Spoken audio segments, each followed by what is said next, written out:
കേരളത്തിൽ നിയമസഭാ തെരഞ്ഞെടുപ്പിൻ്റെ ഫലം വരുന്നതിന് മുന്നേ തന്നെ കോൺഗ്രസിൽ മുഖ്യമന്ത്രി ആര് എന്നുള്ളതിനെക്കുറിച്ചുള്ള തർക്കം നടക്കുകയാണ്. V D Satheesan, Ramesh Chennithala, K C Venugopal ഈ മൂന്ന് പേരുകൾ നേരത്തെ മുതൽ പരിഗണനാ പട്ടികയിലുണ്ടായിരുന്നു എങ്കിൽ പോലും വോട്ടെടുപ്പിന് ശേഷം കെ സി വേണുഗോപാൽ അദ്ദേഹത്തിൻ്റെ ഒരു മുഖ്യമന്ത്രി മോഹത്തിൻ്റെ പുറത്ത് കൂടുതൽ യാത്ര ചെയ്യുന്നതായിട്ടാണ് നമുക്ക് തോന്നുന്നത്. ബഷീർ, എന്താ തോന്നുന്നത്? ഈ വി ഡി സതീശനായിരുന്നു പ്രതിപക്ഷ നേതാവ്, അദ്ദേഹമാണ് തെരഞ്ഞെടുപ്പിനെ നയിച്ചത് എന്ന് എല്ലാവർക്കും അറിയാം. തെരഞ്ഞെടുപ്പിൻ്റെ പരാജയത്തിൻ്റെ ഉത്തരവാദിത്വം എനിക്കായിരിക്കും, വിജയിച്ചാൽ ടീമിനായിരിക്കും എന്നുള്ള മറ്റുള്ള വലിയ കോൺഫിഡൻസ് വി ഡി സതീശൻ പ്രകടിപ്പിക്കുന്ന കാഴ്ചയും നമ്മൾ കണ്ടു. കെ സി വേണുഗോപാൽ തെരഞ്ഞെടുപ്പ് പ്രചരണ രംഗത്തുണ്ടായിരുന്നു. ഒരുപക്ഷെ സ്ഥാനാർത്ഥി നിർണ്ണയത്തിൽ അദ്ദേഹത്തിൻ്റെ വലിയ ഇടപെടലുണ്ടായിട്ടുണ്ട്. ഇലക്ഷനിയറിങ്ങിൻ്റെ ഫണ്ട് റൂട്ടിങ്ങിൽ അദ്ദേഹം സജീവമായി പങ്കുവച്ചിട്ടുണ്ട്. പക്ഷേ എങ്കിൽ പോലും കേരളത്തിൻ്റെ ഒരു ഇലക്ഷനിയറിങ്ങിൻ്റെ മുൻപന്തിയിലായിരുന്നു കെ സി വേണുഗോപാൽ എന്ന് നമുക്ക് പറയാൻ സാധിക്കില്ല. അതേസമയം രമേശ് ചെന്നിത്തല ഉണ്ടായിരുന്നു എന്ന് നമുക്ക് പറയാം.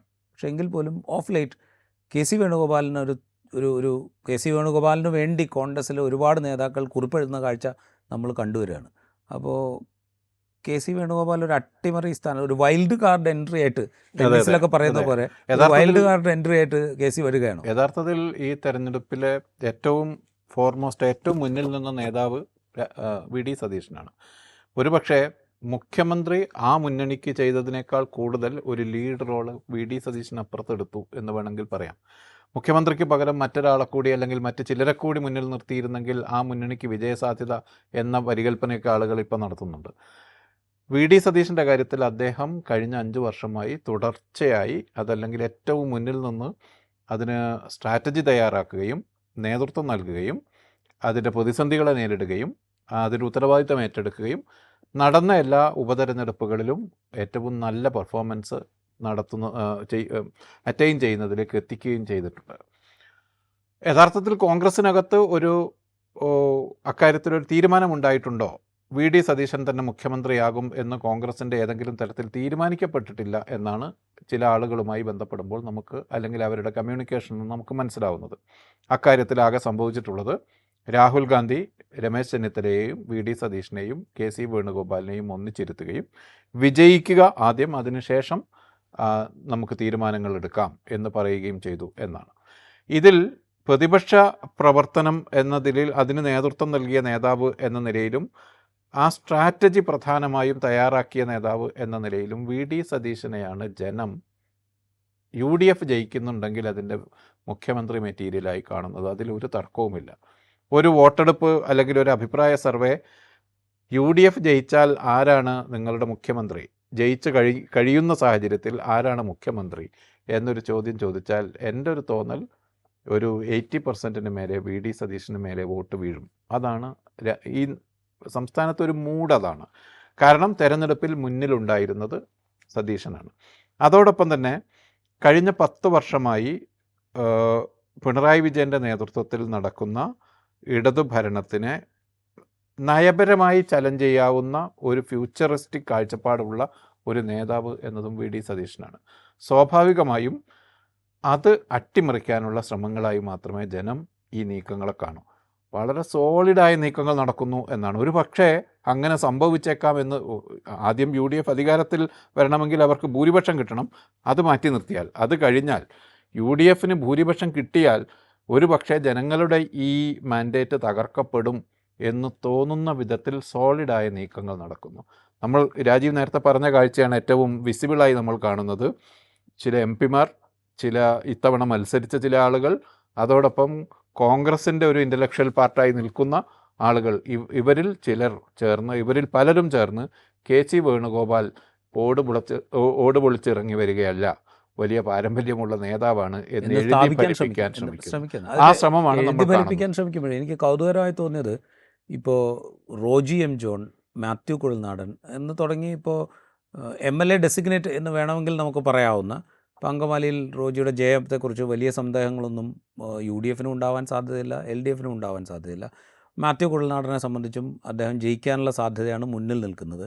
അങ്ങനെ ജയസാധ്യതയുള്ള ആളുകൾ തന്നെ വളരെ പബ്ലിക്കായി വന്നിട്ട് കെ സി വേണുഗോപാലിൻ്റെ മുൻകാല ചരിത്രം സാമൂഹ്യ മാധ്യമങ്ങളിൽ എഴുതുകയാണ്. KSUവിൻ്റെ സംസ്ഥാന പ്രസിഡൻ്റായിരുന്ന കാലം, അന്ന് നടത്തിയ സമരങ്ങൾ, അതിന് നേതൃത്വം നൽകിയത്, അതിനുശേഷം യൂത്ത് കോൺഗ്രസ്സിൽ, പിന്നീട് MLA എന്നുള്ള നിലയ്ക്ക്, മന്ത്രി എന്നുള്ള നിലയ്ക്ക്, കേന്ദ്രമന്ത്രി എന്നുള്ള നിലയ്ക്ക്, ഇപ്പോൾ സംഘടനാ ചുമതലയുള്ള ജനറൽ സെക്രട്ടറി എന്നുള്ള നിലയ്ക്ക്, സംഘടനാ ചുമതലയുള്ള ജനറൽ സെക്രട്ടറി ആയിരിക്കെ കോൺഗ്രസ് ദേശീയ തലത്തിൽ എത്രത്തോളം ദുർബലമായിരുന്നു എന്നും അവിടെ നിന്ന് അങ്ങോട്ട് ഏത് വിധത്തിലാണ് KC വേണുഗോപാൽ സംഘടനയെ ശക്തിപ്പെടുത്താൻ ശ്രമിച്ചത് എന്നും അതുവഴി പാർലമെൻറ്റിൽ കോൺഗ്രസിൻ്റെ അംഗസംഖ്യ 100ലേക്ക് എത്തിക്കുന്നതിൽ വലിയ പങ്കുവഹിച്ചത് KC വേണുഗോപാലാണ് എന്നുള്ള മട്ടിൽ, അതുപോലെ രാഹുൽ ഗാന്ധി നടത്തിയ ഭാരത് ജോഡോ യാത്രയുടെ സമ്പൂർണ്ണമായ പ്ലാനിങ്ങും ഇംപ്ലിമെൻറ്റേഷൻ നടത്തിയത് KC വേണുഗോപാലാണ് എന്നുള്ള മട്ടിൽ, ഇങ്ങനെ വലിയ തോതിൽ KC വേണുഗോപാലിൻ്റെ ഒരു വീരചരിതം ഇങ്ങനെ എഴുതി ഫലിപ്പിക്കാൻ അതായത് ശ്രമിക്കുന്ന കാഴ്ച നമ്മൾ കാണും. ജനങ്ങളുടെ ഒരു മാൻഡേറ്റിനെ കിട്ടുമെന്ന് പ്രതീക്ഷിക്കുന്ന ഒരു മാൻഡേറ്റിനെ ഇപ്പോൾ തന്നെ റദ്ദാക്കുന്ന വിധത്തിൽ അതിനൊരു കോൺഗ്രസ് പാർട്ടിക്കകത്തെ ഗ്രൂപ്പ് കാര്യമായി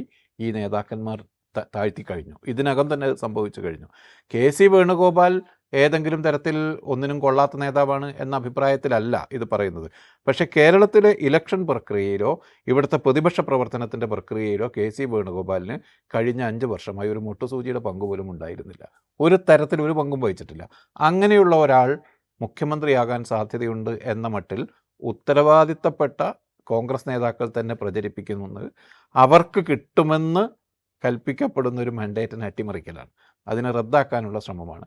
യഥാർത്ഥത്തിൽ ഞാൻ കരുതിയിരുന്നത് വോട്ടെടുപ്പ് കഴിഞ്ഞാൽ വിജയം ഏതാണ്ട് കൈപ്പിടിയിലെത്തുമെന്ന് കാണുന്ന ഘട്ടത്തിൽ കോൺഗ്രസ്സുകാർക്ക് സ്വാഭാവികമായും ഈ പ്രക്രിയയിലേക്ക് കടക്കാതിരിക്കാൻ കഴിയില്ല.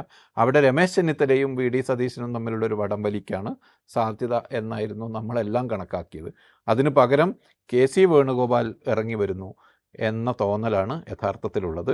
അതൊരു വോട്ടെടുപ്പ് മീൻസ് കൗണ്ടിങ് കഴിഞ്ഞാൽ അതിഭീകരമായ ഒരു കൂട്ടത്തല്ലിലേക്ക് അത് പോകാനുള്ള സാധ്യതയും ഉണ്ട്. അല്ല, കോൺഗ്രസിനെ സംബന്ധിച്ച് ഇപ്പോൾ കോൺഗ്രസിൻ്റെ ഒരു ചരിത്രം നമ്മൾ നോക്കിയാൽ ഇപ്പോൾ മധ്യപ്രദേശിൽ ജ്യോതിരാദിത്യ സിന്ധ്യയും കമൽനാഥും ഉണ്ടായിരുന്ന കാലത്ത് മധ്യപ്രദേശിൽ ഇലക്ഷനിയറിങ്ങിൻ്റെ ചുമതല മുഴുവൻ ജ്യോതിരാദിത്യ സിന്ധ്യയ്ക്കായിരുന്നു.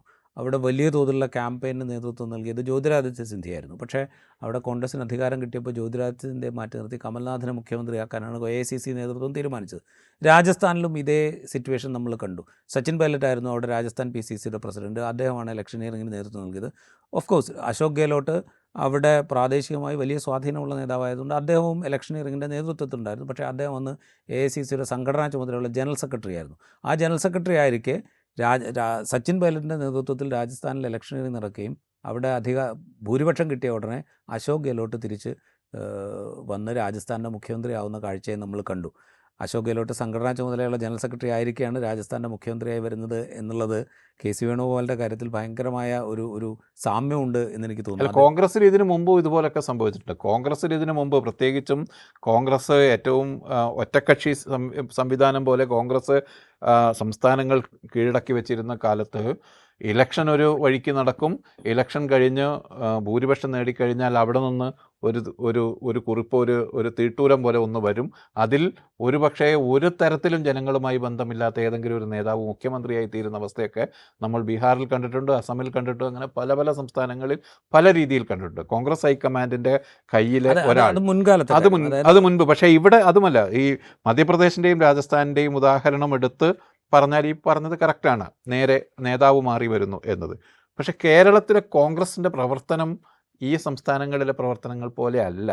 അവിടെ അത് ഇപ്പോഴും ഒരു നേതൃതലത്തിൽ മാത്രമുള്ളൊരു അഫെയറാണ് രാഷ്ട്രീയ പ്രവർത്തനം എന്ന് പറയുന്നത്. കേരളത്തിലെ കോൺഗ്രസ് പാർട്ടി അടിത്തട്ടിൽ തന്നെ പല പല ലെയേഴ്സിൽ ബന്ധങ്ങളുള്ള ഒരു സ്ട്രക്ചറഡായി ഓർഗനൈസ്ഡായ ഒരു സംഗതിയാണ് കേരളത്തിലെ കോൺഗ്രസ് പാർട്ടി. അതുകൊണ്ട് ഇവിടെ ഏതെങ്കിലും ജനങ്ങളുടെ ഒരു ഹിതത്തെ അട്ടിമറിച്ചുകൊണ്ടുള്ള ഒരു കടന്നുവരവ് സാധ്യമാണ് എന്ന് ഞാൻ വിചാരിക്കുന്നു. പക്ഷേ അത് അങ്ങനെ ആയിരിക്കെ തന്നെ നമ്മളിപ്പോൾ ഈ KC വേണുഗോപാലിനെ കുറിച്ച് എഴുതുന്ന കാര്യങ്ങൾ പറഞ്ഞല്ലോ. ഇപ്പോൾ നിലവിൽ MLA മാരായിരിക്കുന്നവർ അല്ലെങ്കിൽ കോൺഗ്രസിൻ്റെ ഭാരവാഹിത്വങ്ങളുള്ളവർ, കോൺഗ്രസിൻ്റെ ബുദ്ധിജീവി വൃന്ദങ്ങളുള്ള ആളുകളൊക്കെ KC വേണുഗോപാലിനെ കുറിച്ച് എഴുതുന്നുണ്ട്.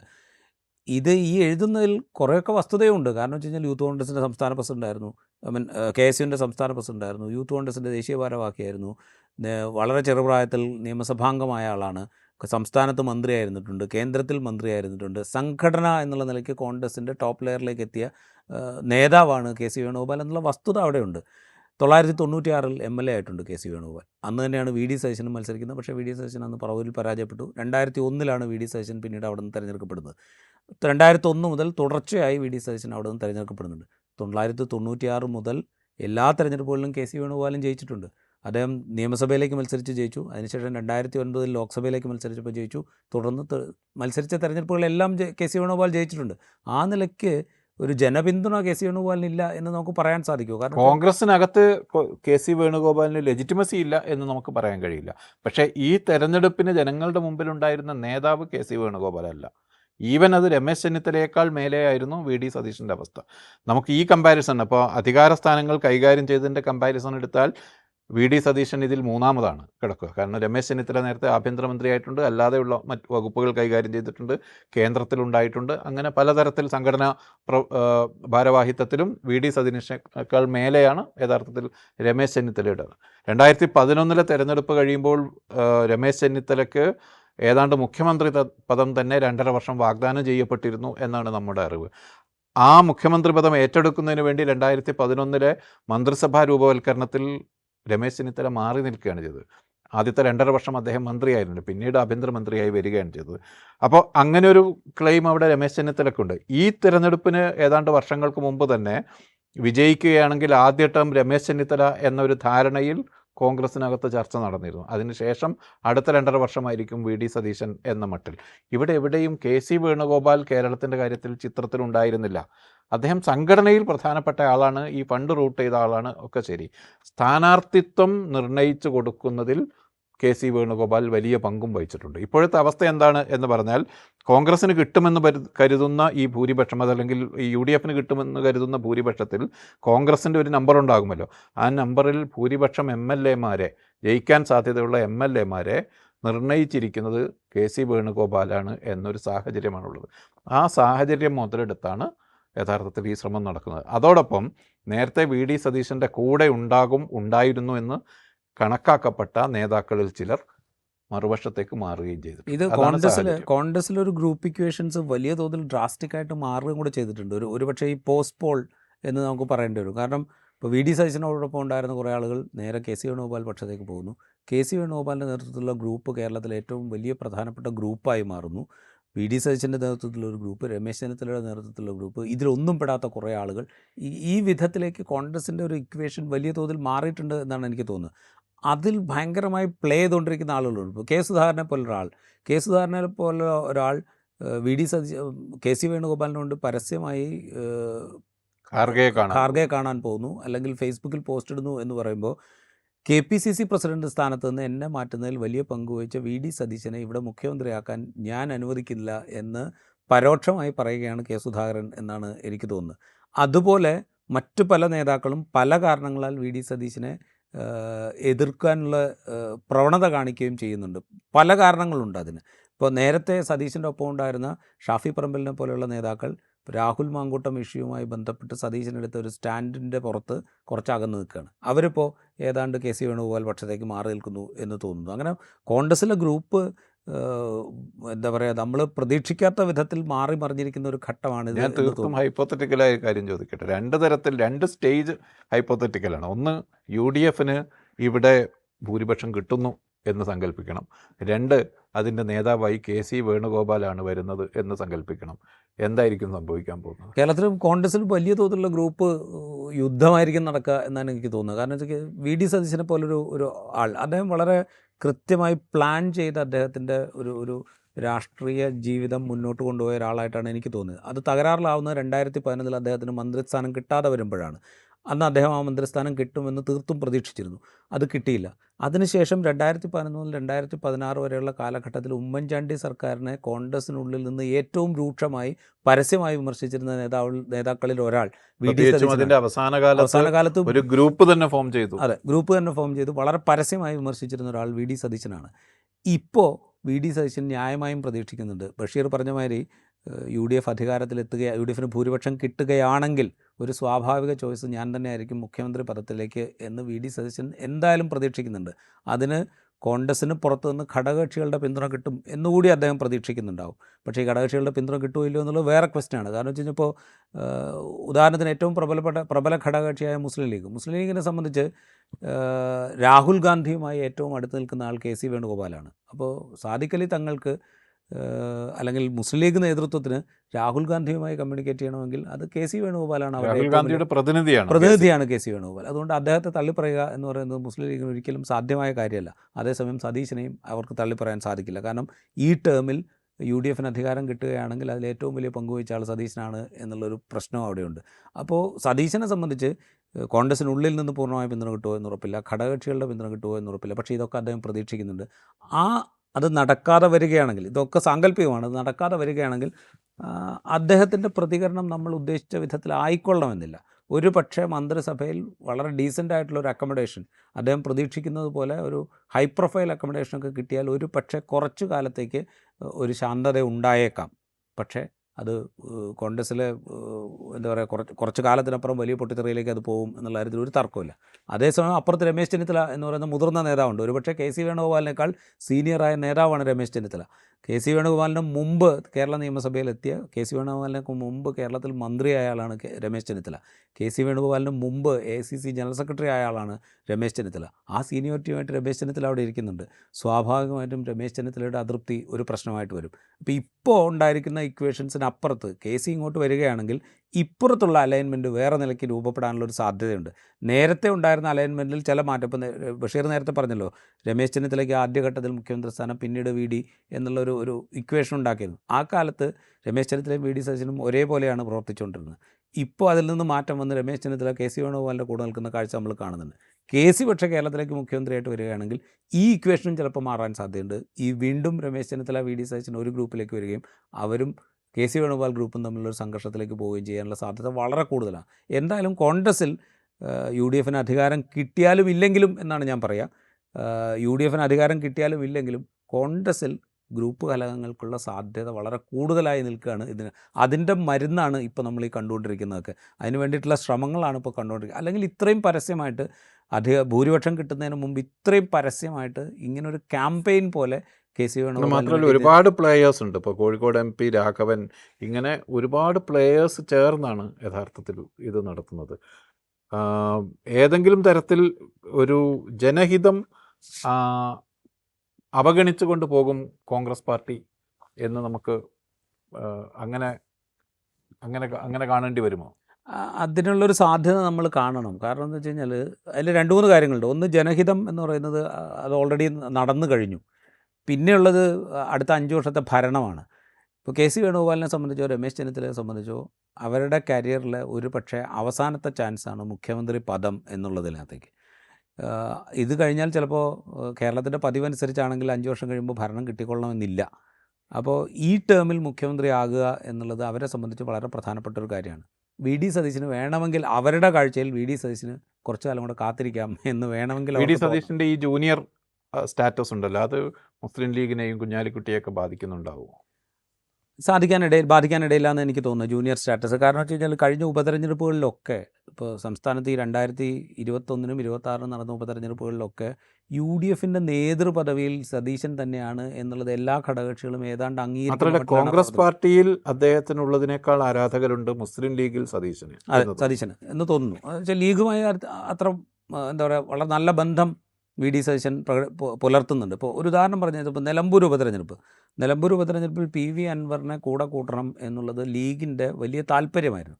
ആ ലീഗിൻ്റെ താല്പര്യത്തെ അവഗണിച്ചുകൊണ്ടാണ് PV അൻവറിനെ പുറത്തു നിർത്താൻ അന്ന് VD സതീശൻ്റെ നേതൃത്വത്തിൽ തീരുമാനിക്കുന്നത്. എന്നിട്ട് പോലും ആര്യാടൻ മുഹമ്മദിനെ അവിടെ വലിയ ഭൂരിപക്ഷത്തിൽ ജയിപ്പിക്കാൻ ആര്യാടൻ ഷൗക്കത്തിനെ വലിയ ഭൂരിപക്ഷത്തിൽ ജയിപ്പിക്കാൻ UDF സാധിച്ചു. അത് സതീശന് കൊടുത്തൊരു വലിയ അപ്പർ ഹാൻഡ് ഉണ്ട്. അതായത് ലീഗിനും കൊടുത്തൊരു കോൺഫിഡൻസ് ഉണ്ട്. നേതൃത്വം എന്നുള്ള നിലയിൽ സതീശനിൽ ലീഗിന് കൊടുത്തൊരു കോൺഫിഡൻസ് ഉണ്ട്. ആ കോൺഫിഡൻസ് ഒക്കെ അവിടെ നിലനിൽക്കുന്നുണ്ട്. പക്ഷേ ഈ കോൺഫിഡൻസ് ഒക്കെ നിലനിൽക്കെ തന്നെ ഇപ്പോൾ കെ സി വേണുഗോപാൽ തീരുമാനിക്കുകയാണ്, അല്ലെങ്കിൽ ഹൈക്കമാൻഡ് തീരുമാനിക്കുക എന്ന് പറഞ്ഞാൽ ഇപ്പോൾ കെ സി വേണുഗോപാൽ തീരുമാനിക്കുക എന്ന് വേണമെങ്കിൽ നമുക്ക് പറയാം. അത്രയും ആണോ? ഇപ്പോൾ CWC ഉണ്ട്, അങ്ങനെ ഇലക്ഷൻ്റെ കമ്മിറ്റി ഉണ്ട്, ഇവരെല്ലാം കൂടി ചേർന്നൊരു തീരുമാനം ആണല്ലോ. അല്ലെങ്കിൽ കേരളത്തിലെ സ്ഥാനാർത്ഥി നിർണ്ണയം ഇതുപോലെ കെ സി വേണുഗോപാലിന് അനുകൂലമായ വിധത്തിൽ നടക്കില്ലല്ലോ. എല്ലാവരുടെയും ഒരു താല്പര്യം പരിഗണിച്ചാണെങ്കിൽ കെ സി വേണുഗോപാലിന് കൂടുതൽ ജയിച്ചു വരുന്ന MLA-മാരിൽ കൂടുതൽ പേർ കെ സി വേണുഗോപാലിന് കൈപ്പൊക്കാൻ പാകത്തുള്ളൊരു സ്ഥാനാർത്ഥി നിർണ്ണയം കോൺഗ്രസിൽ നടക്കില്ലല്ലോ. അത് ഓൾറെഡി നടന്നു കഴിഞ്ഞു. ദാറ്റ് മീൻസ് ഹൈക്കമാൻഡ് എന്ന് പറയുന്നത് ഇപ്പോൾ തൽക്കാലം കെ സി വേണുഗോപാൽ തീരുമാനിക്കുന്നതനുസരിച്ച് പോകും എന്ന് തന്നെ നമ്മൾ വിശ്വസിക്കണം. അതിലൊരു മാറ്റം വരണമെങ്കിൽ ഒരുപക്ഷെ സതീശനൊക്കെ വിചാരിക്കുന്നത് പോലെ ഘടകകക്ഷികളുടെയൊക്കെ ഒരു വലിയ സമ്മർദ്ദം ഈ തെരഞ്ഞെടുപ്പിനെ നയിച്ചത് സതീശനാണ്. ജനങ്ങളുടെ ഹിതം സതീശനൊപ്പമാണ്. അല്ലെങ്കിൽ രമേശ് ചെന്നിത്തലയും സതീശനുമാണ് കേരളത്തിൽ UDFനെ നയിച്ചുകൊണ്ടിരിക്കുന്നത്. അവർക്കാണ് മുന്നണിയുമായിട്ട് കുറേക്കൂടെ മുന്നണി എന്നുള്ള നിലയ്ക്ക് കുറേക്കൂടെ UDFനെ മുമ്പോട്ട് കൊണ്ടുപോകാൻ സാധിക്കുക, അവർക്കാണ് അതിൽ പരിചയം കൂടുതൽ എന്നൊക്കെയുള്ള മട്ടിൽ ഘടകകക്ഷികളുടെ ഒരു വലിയ സമ്മർദ്ദം ഉണ്ടാവണം. അതർവൈസ് ഇപ്പോൾ ഈ നടന്നുകൊണ്ടിരിക്കുന്ന എന്താ പറയുക, KC വേണുഗോപാൽ ഇതാ വരാൻ പോകുന്നു, അദ്ദേഹം വരുന്നുണ്ടെങ്കിൽ തന്നെ അദ്ദേഹത്തിന് അതിനുള്ള യോഗ്യതയുണ്ട് എന്ന് സ്ഥാപിക്കാനുള്ള ശ്രമങ്ങൾ പോസ്റ്റ് റിസൾട്ട് പക്ഷെ അത് ഇമ്പോസ് ചെയ്യുന്ന ഒരു ക്യാമ്പയിനായിട്ടാണ് എനിക്ക് തോന്നുന്നത്. അതായത് സ്ഥാനാർത്ഥിത്വം നൽകിയതിൻ്റെ പേരിലും പല പല ബന്ധങ്ങൾ ഉപയോഗിച്ച് നിർബന്ധിച്ച് അത്തരമൊരു ക്യാമ്പയിൻ ട്രിഗർ ചെയ്യാൻ ശ്രമിക്കുകയാണ് KC വേണുഗോപാൽ എന്നാണ് എനിക്ക് തോന്നുന്നത്. ഡെഫിനറ്റ്ലി അത് അങ്ങനെ തന്നെയാണെന്നാണ് എനിക്ക് തോന്നുന്നത്. ഇത് എന്താ പറയുക, വളരെ ഡെലിബറേറ്റ് ചെയ്തൊരു ക്യാമ്പയിൻ ഇനീഷ്യേറ്റ് ചെയ്യും, അത് തുടർന്നുകൊണ്ട് പോവുകയാണ് ചെയ്യുന്നത്. ഇപ്പോൾ അതിനിടയ്ക്ക് AICC നേതൃത്വത്തോട്ട് ഇത്തരം ചർച്ചകൾ നിർത്തണം എന്ന് പറഞ്ഞെങ്കിൽ പോലും ഇത് അവിടെ അവസാനിക്കുന്നില്ല, വീണ്ടും ആ ചർച്ച മുന്നോട്ട് പോവുകയാണ് ചെയ്യുന്നത്. അപ്പോൾ അത് വളരെ ഡെലിബറേറ്റായി ഓർക്കസ്ട്രേറ്റഡ് ആയിട്ട് ചെയ്യുന്ന ഒരു പരിപാടിയായിട്ടാണ് എനിക്ക് തോന്നുന്നത്. എന്തായാലും അത് കോൺഗ്രസിൽ ഇലക്ഷൻ റിസൾട്ട് വന്നതിന് ശേഷം അത് UDFന് ഇതെല്ലാം ഉറപ്പായിട്ടില്ലാത്തൊരു വിജയത്തിൻ്റെ പുറത്താണ് എന്നുള്ളതും കൂടെ ഒരു തമാശയായിട്ടുണ്ട്. എന്തായാലും കോൺഗ്രസിൽ മുഖ്യമന്ത്രി ആരാകണം എന്നുള്ളതിനെക്കുറിച്ചുള്ള ചർച്ചകൾ പൊടിക്കുകയാണ്. ഇലക്ഷൻ റിസൾട്ട് വന്നിട്ടില്ല. റിസൾട്ട് വന്നതിന് ശേഷം വേണം UDFന് ഭൂരിപക്ഷം കിട്ടുമോ ഇല്ലയോ എന്ന് തീരുമാനിക്കാൻ. അതിനുശേഷം വേണം കോൺഗ്രസിലെ MLA മാർ, കോൺഗ്രസിൽ നിന്ന് ജയിച്ചു വന്ന MLA മാരിൽ ആരൊക്കെ എവിടെയൊക്കെ നിൽക്കുന്നു എന്നുള്ളത് തീരുമാനിക്കാൻ. എന്തായാലും അതൊക്കെ ആകുന്നതിന് മുമ്പ് തന്നെ മുഖ്യമന്ത്രി ആരാകണം എന്നുള്ള തർക്കം കോൺഗ്രസിൽ ഉഷാറായി നടക്കുന്നുണ്ട്. ഈ എപ്പിസോഡ് ഇവിടെ പൂർത്തിയാവുന്നു. മറ്റു എപ്പിസോഡുമായി വീണ്ടും കാണാം.